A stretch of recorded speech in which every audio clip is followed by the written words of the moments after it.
নমস্কাৰ বন্ধু বান্ধৱীসকল, উন্নতি নতুন ভিডিঅ'লৈ আপোনালোকক স্বাগতম জনালোঁ। আজি আমাৰ মৰমৰ ভাইটি পোষণৰ বাৰ্থডে উপলক্ষে আমি ৰঙিয়া চহৰৰ মাজমজিয়াত থকা যিসকল দুখীয়া ব্যক্তি আছে, যিসকল পথত মগনীয়া আছে, সেইসকলক আমি কিছু খাদ্য যোগান ধৰিবলৈ চেষ্টা কৰিছোঁ আৰু লগতে কিছু পৰিমাণৰ বস্তু আমি যোগান ধৰিবলৈ চেষ্টা কৰিছোঁ। এনেকৈ আপোনালোকে কৰক এইবিলাক কাম কৰি খুব ভাল লাগে। আমি মাজে মাজে কৰোঁ এইবিলাক কাম। আজি ভিডিঅ'টো প্ৰস্তুত কৰাৰ কাৰণ এইটোৱে যে আমাৰ এই ভিডিঅ'টো চাই কিনে যেন আপোনালোকে কিছু সহায় কৰে ব্যক্তিসকলক। আপোনালোকৰ জীৱনৰ বাৰ্থডে বছৰত এবাৰ আহে বা কিছুমান শুভ কাম কৰে বছৰটোত, সেই শুভ কাম এটাত আপোনালোকে বছৰটোৰ এটা দিন ইহঁতক দিয়ক, তেতিয়া আপোনালোকৰ মনটো চাব খুব ভাল লাগে। আমি এইবিলাক কাম কৰি থাকোঁ, আপোনালোকে কৰক এইবিলাক কাম। আৰু সমাজৰ প্ৰত্যেকজন ব্যক্তিয়ে যেতিয়া এইবিলাক কাম কৰিবলৈ আগুৱাই আহে, তেতিয়া সমাজখন খুব সুন্দৰ হয় আৰু সেই দিনটো আপুনি অনুভৱ কৰিব যেন সেই দিনটো আপোনাৰ শ্ৰেষ্ঠতম দিন।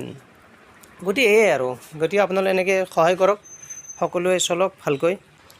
লগতে ৰঙিয়াৰ যিসমূহ NGO আছে, সেই NGOসমূহক আমাৰ ফালৰ পৰা এটা অনুৰোধ যেন আপোনালোকে মানসিক বিকাৰগ্ৰস্তসকলৰ বাবে কিছু কাম কৰক।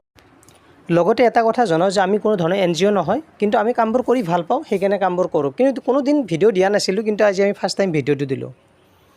সকলোকে মতামত জনাব। ধন্যবাদ।